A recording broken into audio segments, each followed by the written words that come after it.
Ik Ikim Inspirasi Inforia Islami. Terima kasih atas perhatian anda rakan-rakan. Saya terus setia bersama-sama kami.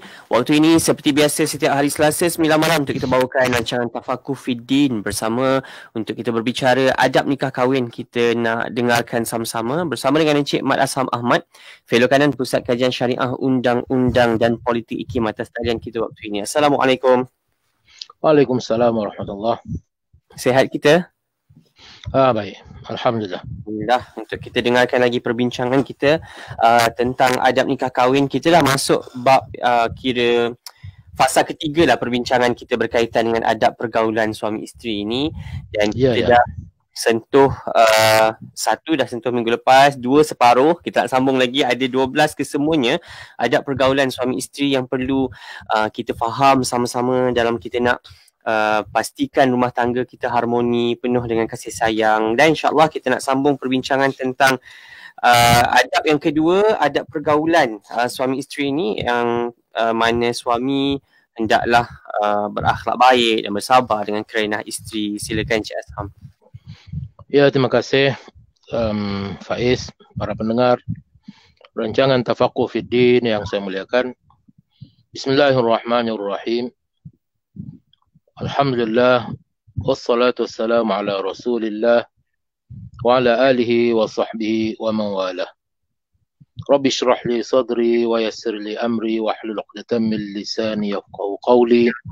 Subhanaka la ilma lana illa ma 'allamtana innaka antal alimul hakim. Kita sudah sampai kepada bab yang terakhir daripada kitab adab an-nikah, iaitu salah satu daripada kitab-kitab yang terkandung di dalam Ihya Ulumuddin, yang merupakan kitab karangan Imam Al-Ghazali rahimahullah. Jadi kita seperti yang telah disebutkan oleh Faiz tadi, kita dah masuk kepada bab yang terakhir. Dan dalam bab yang terakhir ini kita nak bincang perkara pokok bab ini, iaitu adab nikah kahwin itu sendiri.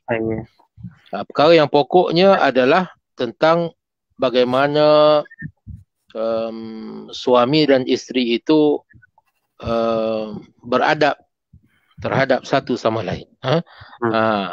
Bagaimana seharusnya seorang lelaki dan seorang perempuan yang sudah mendirikan rumah tangga itu seharusnya pergaulan mereka sebagaimana yang diajarkan oleh Al-Quran, sebagaimana yang ditunjukkan oleh baginda Nabi kita Muhammad SAW di dalam kehidupan baginda yang kita sebut sebagai sunnah. Jadi perkara-perkara itulah yang dikumpulkan dan dihuraikan oleh Imam Ghazali rahimahullah di dalam kitab ini. Maka kitab ini sebenarnya amat penting untuk kita jadikan buku panduan ataupun manual dalam kita melalui kehidupan berumah tangga. Kerana di dalamnya terkandung pesanan-pesanan dan nasihat-nasihat yang amat berguna. Jadi dalam soal hubungan ataupun pergaulan suami dan isteri ini, Imam Ghazali menegaskan ada 12 perkara di mana seorang suami itu mestilah adil, mestilah beradab serta adil di dalam melaksanakannya. Jadi perkara yang kedua yang masih lagi kita belum selesai huraikan adalah soal akhlak baik seorang suami kepada isterinya. Jadi kata Imam Ghazali rahimahullah, seorang suami hendaklah berakhlak baik terhadap isterinya. Dan bukan setakat berakhlak baik itu buat baik kepada mereka, tetapi juga bersabar apabila mereka buat karenah yang tidak berapa baik terhadap suami. Hendaklah bersabar dan menahan diri daripada menyakiti mereka. Walaupun pada masa itu mereka bertindak ataupun melakukan perbuatan-perbuatan yang kurang baik. Jadi kita dah jelaskan betapa besarnya perjanjian yang seorang suami itu buat apabila dia menerima seorang wanita itu sebagai isterinya. Jadi maknanya bila dia terima, maknanya dia terima suatu amanah yang besar daripada Allah untuk dia jaga, untuk dia pelihara dan untuk dia berikan kasih sayang dan juga bimbingan yang sepatutnya. Jadi kita nak sambung huraian maksud berakhlak baik itu. Jadi kata Imam Ghazali rahimahullah, yang dimaksudkan dengan berakhlak baik itu, berakhlak baik kepada isteri itu bukanlah semata-mata, bukanlah bererti menyekat mereka dari menyakiti kita. Akan tetapi bersabar terhadap karenah buruk mereka dan tetap berlemah lembut terhadap mereka semasa mereka meradang dan marah. Kerana isteri juga manusia biasa seperti kita. Akan tetapi mereka juga mempunyai beberapa sifat yang lebih mudah untuk mengikut emosi. Contohnya, mereka lebih mudah untuk meradang dan marah. Hatta dalam keadaan sedemikian sekalipun, Imam Ghazali berpesan, hendaklah kita menahan diri, hendaklah kita bersabar, hendaklah kita mengelakkan daripada menyakiti mereka. Walaupun dalam keadaan mereka itu melakukan perbuatan yang menyakiti kita. Itu maksudnya. Kenapa? Kerana kita mengikut sunnah Rasulullah sallallahu alaihi wasallam. Ini pentingnya untuk kita mempelajari sunnah Rasulullah sallallahu alaihi wasallam di dalam berbagai-bagai aspek kehidupan, khususnya dalam apa yang kita bincangkan sekarang ini dalam soal bagaimana mengendalikan rumah tangga. Faqad kanat azwajuhu turaji'nahu al-kalam. Kalau kita nak tahu, isteri-isteri Rasulullah sendiri pun ada kalanya menjawab mulut. Ada kalanya menjawab mulut baginda. Jangan kita ingat isteri Rasulullah tunduk, patuh, taat aja semua. Tak ada. Mereka juga adalah manusia biasa dan Rasulullah sallallahu alaihi wasallam juga adalah manusia biasa. Dalam arti kata, baginda juga melalui kehidupan sebagaimana kehidupan manusia biasa. Ada senang, ada susah, ada suka, ada duka, ada sehat, ada sakit. Maka begitu juga dalam soal berumah tangga, baginda juga berumah tangga seperti manusia biasa dan manusia biasa juga yang menjadi isteri-isteri baginda. Jadi dalam soal itu, maka mereka juga mempunyai sifat-sifat yang juga dipunyai oleh manusia-manusia biasa. Jadi kenapa begitu? Kerana sememangnya tujuan baginda sallallahu alaihi wasallam diutuskan itu adalah untuk menjadi petunjuk kepada kita semua manusia biasa. Maka dengan sebab itulah berlaku kejadian seperti ini supaya menjadi contoh dan tauladan kepada kita bagaimana seharusnya kita menghadapi suasana kehidupan berumah tangga itu. Bukannya sentiasa indah, kata Piramli, sedangkan lidah lagi tergigit. Apa pula suami isteri kan? Jadi begitulah yang ditunjukkan oleh baginda sallallahu alaihi wasallam dalam menghadapi karenah kehidupan berumah tangga. Jadi kita sebutkan di sini beberapa kisah yang sebenarnya amat-amat menarik untuk kita ambil tauladan kepada untuk kita jadikan tauladan dalam kehidupan kita. Jadi Imam Ghazali menyebut bahawa isteri-isteri baginda pun ada menjawab mulut, dan seorang daripada mereka watahjuruhul wahidah minhunna yauman ilal lail, ada seorang daripada mereka itu memboikot Nabi. Satu hari daripada siang sampailah kepada malam. Jadi itu juga berlaku kepada Nabi SAW. Maka waraja'at imra'atu Umar radhiyallahu anhu.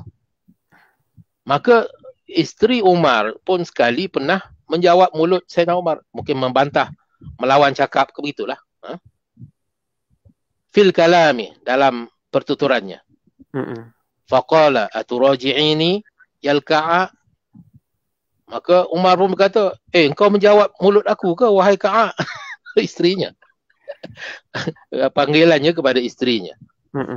Faqalat, maka jawab isterinya, anna azwaja Rasulullah sallallahu alaihi wasallam yuraji'nahu wa huwa khairum minka. Jawab balik.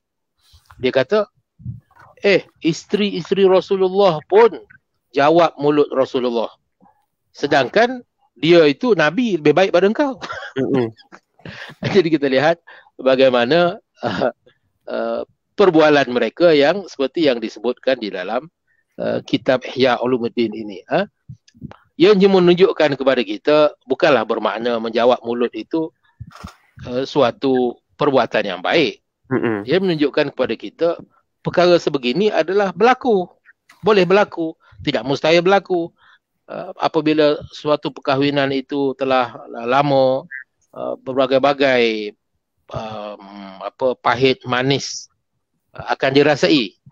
Jadi perkara-perkara sebegini adalah sebenarnya perkara-perkara biasa sahaja yang berlaku dalam kehidupan berumah tangga, termasuklah dalam kehidupan berumah tangga Nabi kita Muhammad SAW, dalam kehidupan Sayyidina Umar radhiyallahu anhu. Sedangkan mereka ini adalah orang-orang yang mulia di sisi Allah.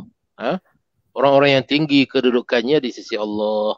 Apalah sangat kita yang manusia-manusia biasa ini sudah tentulah perkara sedemikian lebih mudah untuk berlaku. Jadi kita nak tunjukkan di sini bagaimana apabila dihadapkan dengan perbuatan yang sedemikian, bagaimana Rasulullah SAW menunjukkan sifat dan tauladannya kepada kita. Jadi kita sebut di sini kisah apa yang berlaku di antara baginda dengan Aisyah radhiyallahu anha. Wa jara bainahu wa baina Aisyata kalamun. Jadi satu ketika pernah Nabi SAW bertengkar dengan Sayyidatina Aisyah. Hatta adkhala bainahuma Abu Bakrin. Jadi pertengkaran tu mungkin agak serius lah kot. Sehingga kedua-duanya terpaksa memanggil Abu Bakar. Abu Bakar ini adalah bapa kepada Aisyah.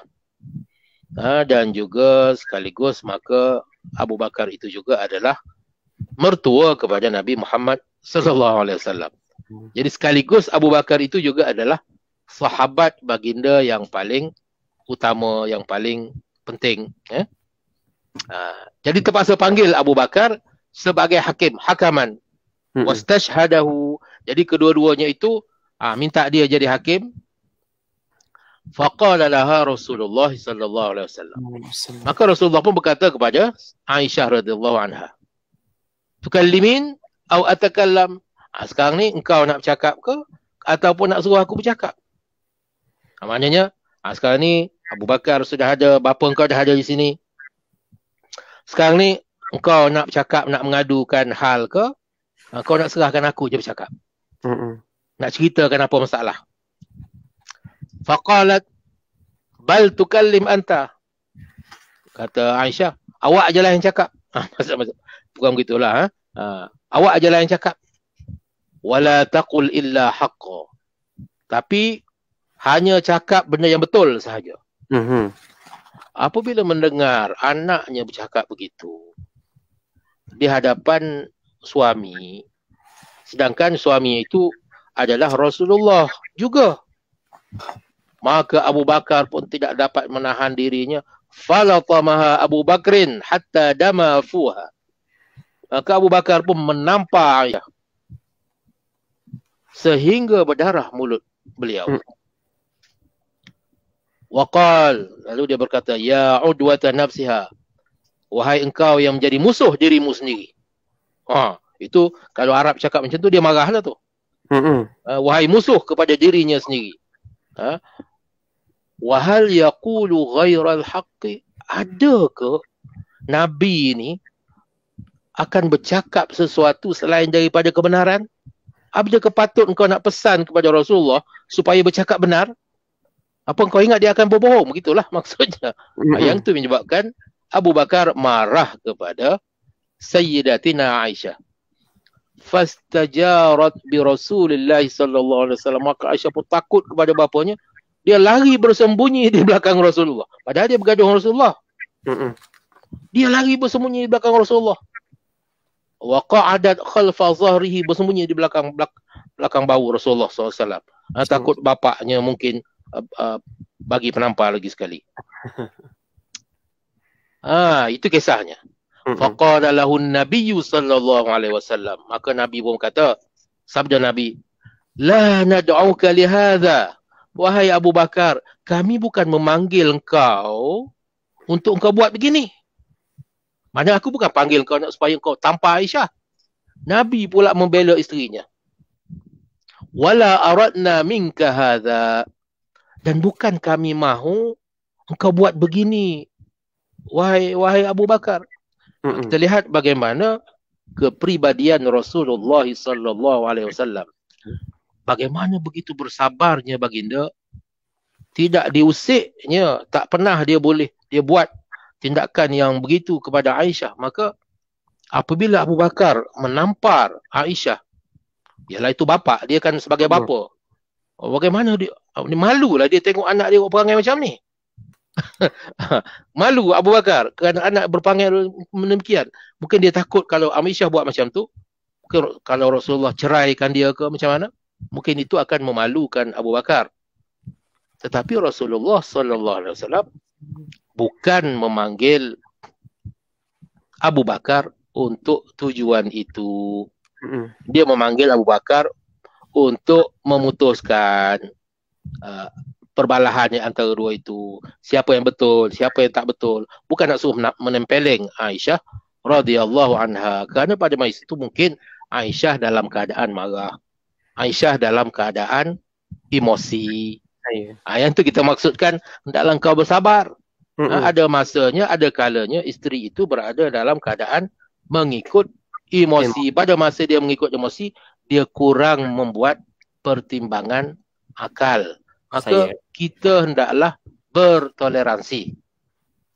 Kita hendaklah sebagai suami hendaklah bertoleransi keadaan isteri itu pada masa itu. Jadi kita hendaklah menahan diri daripada melakukan perbuatan yang sedemikian, memukul ke, mengeluarkan, mencederakan isteri ke. Jadi macam-macam perkara yang boleh berlaku apabila mengikut kemarahan.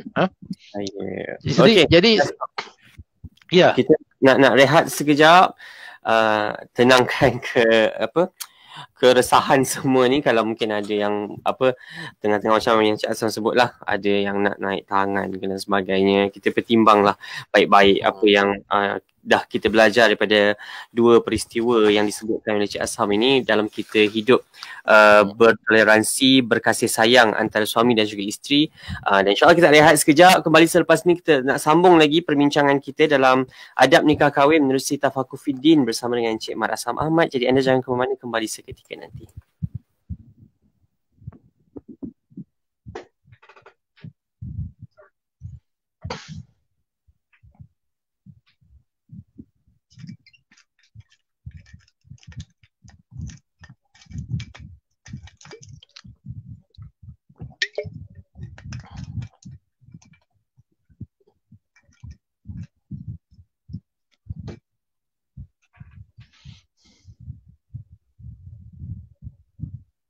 Masih lagi kita bersama dalam Tafakuh Fiddin, adab nikah kahwin. Kita bicarakan bersama dengan Encik Mat Asham Ahmad, Fellow Kanan Pusat Kajian Syariah, Undang-Undang dan Politik IKIM. Berbicara kita tentang bagaimana suami perlu bersabar atas kerana isteri. Macam Encik Asham sebut, kadang-kadang mereka melakukan sesuatu tidak buat pertimbangan akal yang sewajarnya, melibatkan emosi. Jadi kita nak sambung lagi perbincangan kita. Mungkin ada banyak lagi kisah yang kita nak dengarkan berkaitan dengan kisah para sahabat, bagaimana mereka menyantuni para isteri mereka dalam kehidupan berumah tangga ni. Cik Asam, silakan. Ya. Terima kasih Faiz. Kita sambung sedikit lagi perbahasan kita tentang bagaimana Rasulullah SAW menyantuni isteri-isteri baginda.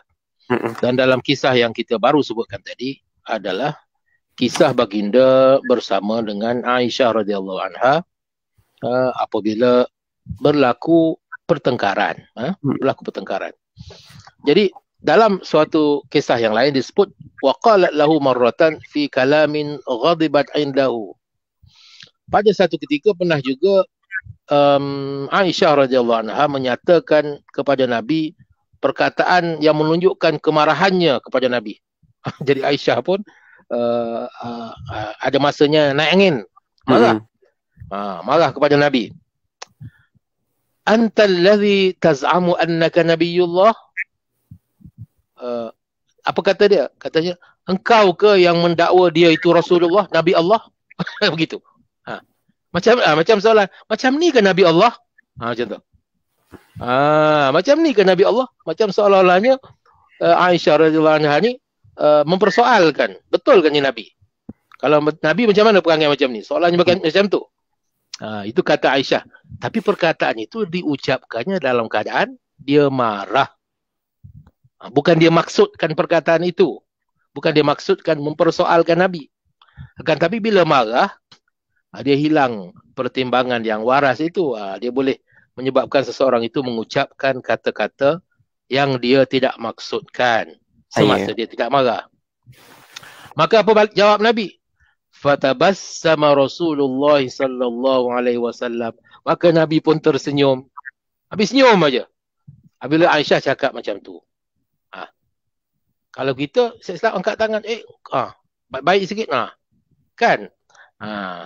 Wahtamala dzalika hilman wa karama, dan dia bersabar terhadap perkataan itu dengan sebab sifat lemah lembut dan sifat murah hati baginda sallallahu alaihi wasallam. Yang ni yang Imam Ghazali maksudkan, kita sebagai suami hendaklah miliki sifat-sifat ini. Kerana tujuan perkahwinan itu adalah satunya untuk membentuk diri. Bukan sahaja dalam soal perkahwinan ni one way tau. Bukan sahaja seorang suami membentuk kepribadian isterinya. Tetapi dia dua-dua, two ways.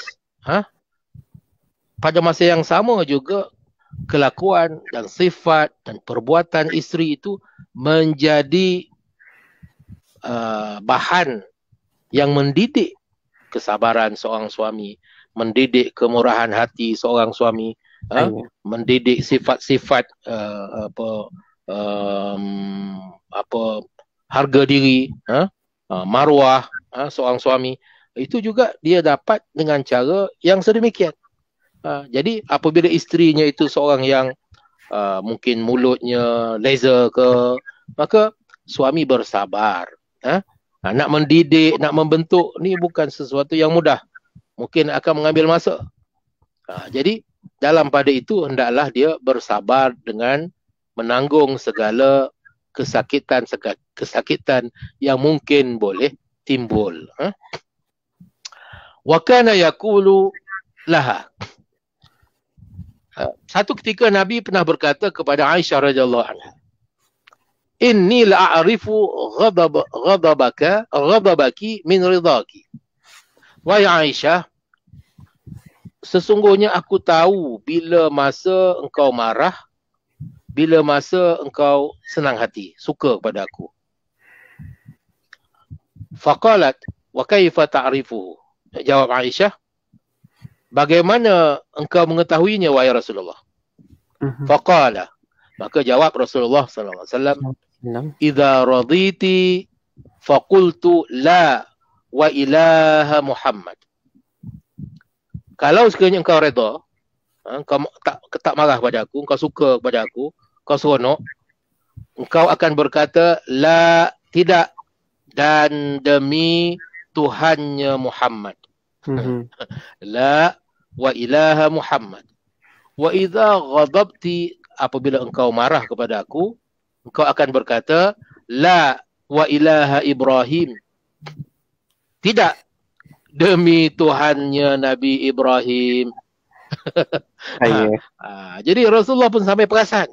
Perasan maknanya ini adalah sebahagian daripada kehidupan seharian baginda dengan Aisyah. Sampai Nabi pun dah tahu dah nak baca tingkah laku isterinya Aisyah radhiyallahu anha itu. Daripada bahasa yang dia gunakan. Qalat sadaqta. Kata Aisyah, memang betul apa yang kau cakap itu. Innama ahjurus maka, kerana memang aku boikot nama engkau. Yang aku boikot hanyalah nama engkau. Pada aku marah, aku buang nama engkau. Tapi sebenarnya aku bukan buang engkau, maksud dia. Begitu. Itu jawapan Aisyah radhiyallahu anha. Jadi kata Anas radhiyallahu anhu di dalam menceritakan perihal kepribadian Rasulullah sallallahu alaihi wasallam, khususnya dalam soal bagaimana baginda sallallahu alaihi wasallam melayani isteri-isteri baginda. Katanya, kana Rasulullah sallallahu alaihi wasallam arhaman nasi bin nisa'i was sibyan. Bahawa Rasulullah sallallahu alaihi wasallam itu adalah merupakan seorang yang paling pengasih atau seorang yang paling penyayang terhadap wanita, isteri-isteri baginda, dan juga kepada anak-anak. Itu adalah sifat baginda sallallahu alaihi wasallam yang seharusnya menjadi renungan kita. Yang seharusnya menjadi ikutan kita. Yang terutama pada zaman di mana sering umat Islam itu dituduh meletakkan wanita pada kedudukan yang rendah. Seringkali isu wanita itu dibangkitkan oleh pihak-pihak yang tertentu sebagai alat untuk merendah-rendahkan agama Islam, untuk memfitnah dan menuduh Islam sebagai agama yang tidak mempunyai, yang tidak menghormati hak wanita, yang menindas wanita, dan berbagai-bagai lagi tuduhan yang dibuat. Mungkin sebahagian daripadanya itu berpunca daripada kelakuan umat Islam sendiri. Kerana kelakuan mereka yang tidak menunjukkan sifat rahmat, sifat kasih sayang, sifat lemah lembut terhadap isteri-isteri mereka. Tidak sebagaimana yang ditunjukkan oleh baginda Nabi sallallahu alaihi wasallam. Sebab itulah, kalau masih ingat lagi pada minggu yang lepas, saya ada menyebutkan dalam satu hadis yang panjang bagaimana Rasulullah sallallahu alaihi wasallam sentiasa memberikan wasiat tentang wanita. Memberikan wasiat, berpesan kepada umat Islam, kepada umatnya, supaya menjaga wanita itu dengan baik. Supaya menunjukkan kepada mereka kasih sayang, supaya memberikan kepada mereka tunjuk ajar, memberikan kepada mereka bimbingan. Tetapi pada hari ini, disebabkan oleh umat Islam itu rata-ratanya sudah banyak yang menjadi jahil, menjadi keliru. Maka mungkin kebanyakan daripada mereka tidak menyedari, tidak pernah mendengar bagaimana caranya Nabi kita sallallahu alaihi wasallam menyantuni kaum wanita dalam kehidupan baginda. Jadi sebab itulah penting untuk kita membaca kitab ini dan melihat di dalamnya. Yang saya sebutkan di sini hanya petikan daripada hadis-hadis itu. Pilihan daripada beberapa hadis. Sedangkan hadis-hadis yang disenaraikan di dalam perbahasan ini amat banyak. Jadi saya harap para pendengar akan mengambil kesempatan ini untuk mencari kitab ini dan cuba untuk menelaah dan melihat isi kandungannya. Ya. Terima kasih Cik Asham untuk itu. Perbincangan kita pada kali ini tak berakhir lagi. Kita nak sambung satu lagi adab selanjutnya. Sikit mungkin kita nak masuk berkaitan dengan adab berikutnya selepas ini, insyaAllah. Jangan korang, rakan-rakan saya, teruskan setia bersama-sama kami. Saya harap perbincangan Tafakur Fiddin ini bukan sahaja didengari oleh pasangan suami isteri yang baru masuk ke alam perkahwinan. Kita harap semua orang lah yang dah pun berada sama-sama, mungkin ini tak pernah dengar atau belum lagi belajar, tak sempat lagi belajar, jadi kita nak tambah ilmu sama-sama agar dapat kita jalani kehidupan apa yang digariskan oleh Islam dalam kita nak menyantuni seisi keluarga, bagaimana suami menyantuni para isteri dan isteri juga menyantuni suami, insyaAllah. Jangan kurang kembali selepas ini dalam Tafakur Fiddin, adab nikah kami kita bicarakan di IKIM Inspirasi Inforia Islami.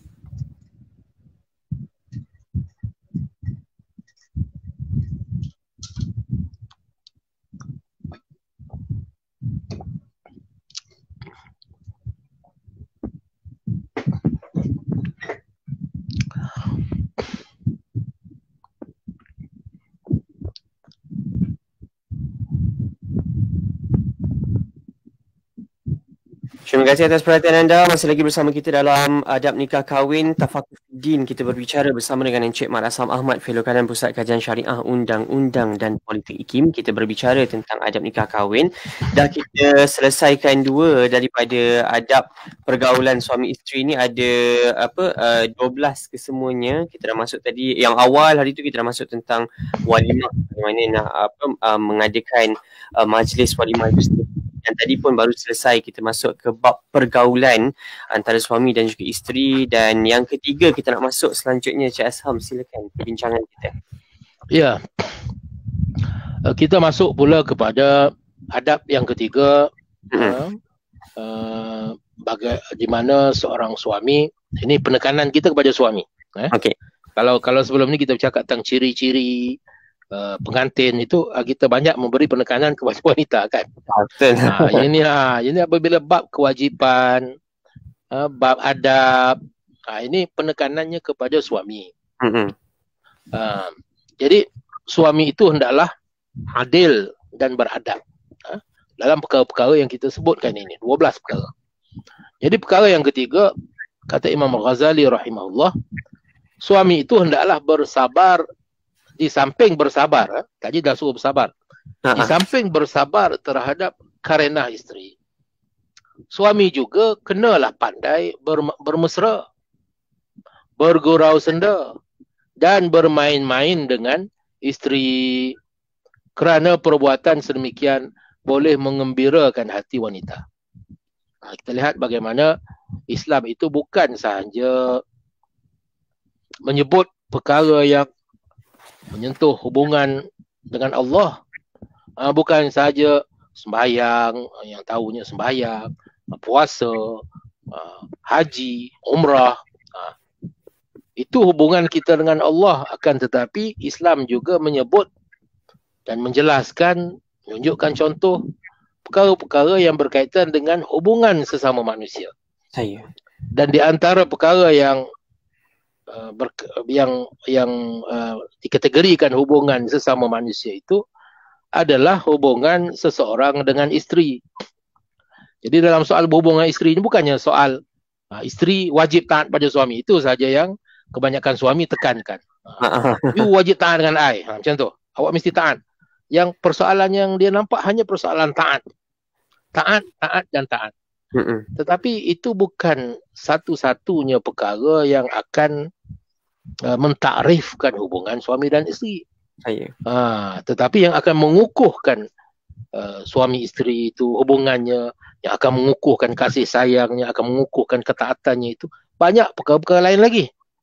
Di antaranya adalah dalam soal bermesra, bergurau senda, bermain-main dengan isteri. Yang ini pun sebagaimana yang ditunjukkan di dalam kepribadian Nabi kita Muhammad sallallahu alaihi wasallam. Kebetulan kita sekarang sedang musim Maulid. Maulid Ar-Rasul. Maka sesuailah untuk kita mengingati kembali bagaimana kepribadian Nabi kita sallallahu alaihi wasallam di dalam menyantuni isteri-isteri baginda untuk dijadikan contoh kepada kita semua. Jadi waqad kana Rasulullah sallallahu alaihi wasallam. Adalah Nabi kita sallallahu alaihi wasallam yamzahu ma'ahunna, suka bergurau bersama dengan isteri-isteri baginda. Wa yanzilu ila darajati uqulihim, dan dia menyesuaikan dirinya kepada darjat pemikiran, taraf pemikiran pemikiran isteri-isterinya. Mana dia tak adalah angkat diri dia tinggi, macam cakap dengan orang rendah. Dia turun biar sama rendah. Macam kita, kalau kita bercakap dengan budak-budak, kita buatlah cara bercakap dengan budak-budak. Takkan kita bercakap dengan budak-budak macam kita bercakap dengan orang dewasa. Maka begitu juga, maka begitulah juga apabila baginda bergurau senda dengan isterinya, maka dia mengikut perkara-perkara yang boleh disesuaikan dengan orang perempuan. Macam tu. Jadi begitu tabiat Nabi sallallahu alaihi wasallam, dia akan menurunkan darjat dirinya itu supaya sama dengan akal orang lain. Dalam hadis lain Nabi sebut wa khatibun nas ala qadari uqulihim. Kau bercakap dengan orang mengikut kadar akal fikiran masing-masing. Barulah akan berlaku komunikasi. Maka itulah yang ditunjukkan oleh baginda di dalam kehidupan baginda sehari-harian, fil a'mal wal akhlak. Di dalam amalannya, di dalam soal akhlaknya, tingkah lakunya, Nabi cuba menyesuaikan mengikut keadaan orang yang dia hadapi itu. Diriwayatkan bahawa Nabi sallallahu alaihi wasallam kana yusabiqu Aisyah. Nabi sallallahu alaihi wasallam pernah mengajak Aisyah berlumba lari. Di samping Nabi berlari, lomba lari. Jom kita berlumba lari. Berlumba lari. Jadi satu ketika Aisyah menang, Nabi kalah. Dan satu ketika yang lain Nabi yang menang dan Aisyah yang kalah. Bila Nabi menang, yang ni balas yang hari tu. Yang ni balas yang hari tu. Hari tu awak menang, sekarang ni saya menang. Macam tu. Balas dendam kekalahan yang sebelum ini. Begitulah caranya Nabi SAW bermain-main, bergurau senda dengan isteri baginda. Bukannya Nabi ini tahunya pergi berjihad, dia berperang aja. Batu berdakwah aja, qiyamul lail saja. Bukan itu. Nabi kita adalah seorang yang contoh tauladan yang sempurna, di mana dalam setiap aspek kehidupan itu baginda berupaya menunjukkan kepada kita contoh tauladan. Di dalam suatu khabar yang lain disebutkan bahawasanya Nabi SAW min afkahin nasi ma'anisa'i. Nabi ni adalah dianggap seorang yang paling kelakar, paling lucu bersama dengan isteri-isteri baginda. Rupanya Nabi ni seorang yang kelakar. Maknanya apa? Nabi pandai bergurau senda. Nabi pandai menghiburkan hati isteri-isteri baginda dengan kata-katanya, dengan perbuatannya. Jadi ini pun mungkin perkara yang jarang disebut. Betul. Saya tak kata tidak disebut. Jarang disebutkan tentang Nabi kita sallallahu alaihi wasallam. Wa qalat Aisyah. Dalam satu cerita lagi Aisyah bercerita. Satu hari aku dengar suara orang-orang Habsyah sedang bermain sesuatu. Tak silap saya bermain macam seni mempertahankan diri lah. Mungkin bermain pedang, bermain lembing, macam pertunjukan seni mempertahankan diri. Pada hari Ashura. Maka Rasulullah SAW berkata kepadaku, adakah kau nak tengok? Kau nak tengok ke? Ini ada suatu pesta, ada suatu permainan. Adakah kau nak tengok mereka bermain? Maka jawab Aisyah, nak.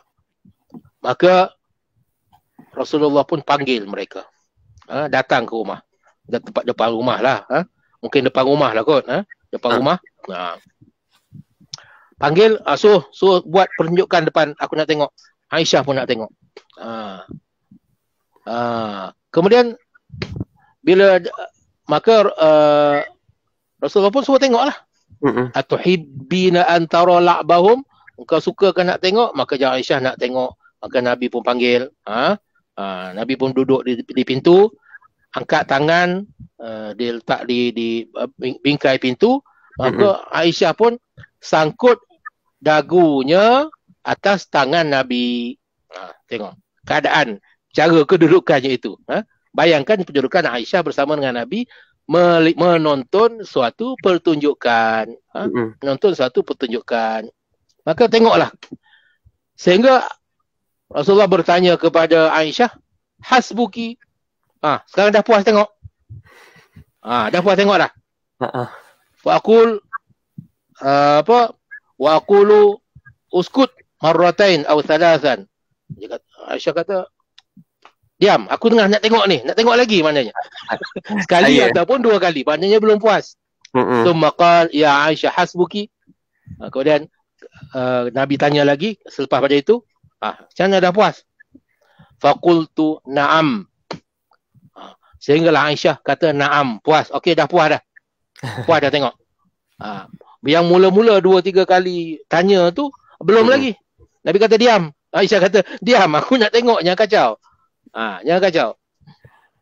Maka sehinggalah Aisyah kata na'am, dah puas. Fa asyara ilaihi, maka Nabi pun beri isyarat kepada mereka, cukup. Cukuplah. Fansarifu, maka mereka pun pergilah daripada tempat itu. Kita lihat bagaimana Rasulullah sallallahu alaihi wasallam bukan setakat mengajar, bercakap, berteori, akan tetapi baginda menunjukkan perbuatan-perbuatannya di dalam kehidupan baginda untuk dijadikan tauladan. Jadi Nabi sallallahu alaihi wasallam menyatakan khairukum linisa'i wa ana khairukum linisa'i. Sebaik-baik kamu adalah yang paling baik terhadap isteri-isterinya, dan aku adalah orang yang paling baik terhadap isteriku. Kata Umar radhiyallahu anhu,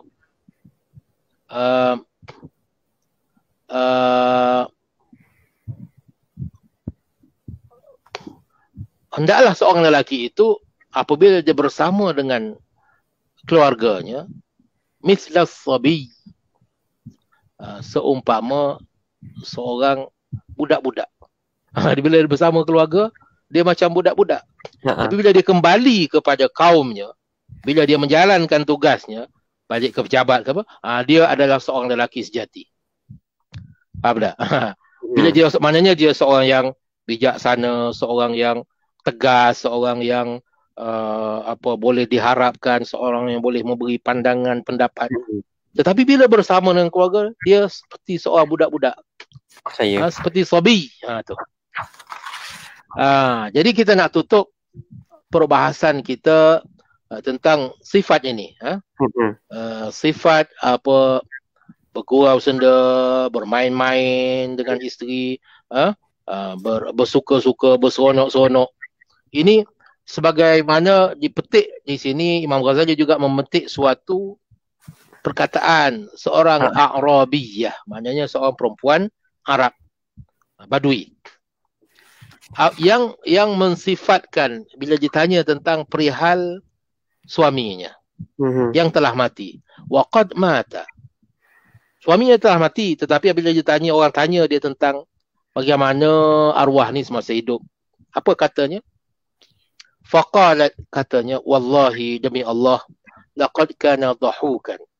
Sesungguhnya arwah ni semasa hidupnya seorang yang banyak ketawa. Idza walaja, bila kau jumpa dengan dia, kau bersama dengan dia, dia seorang yang suka ketawa.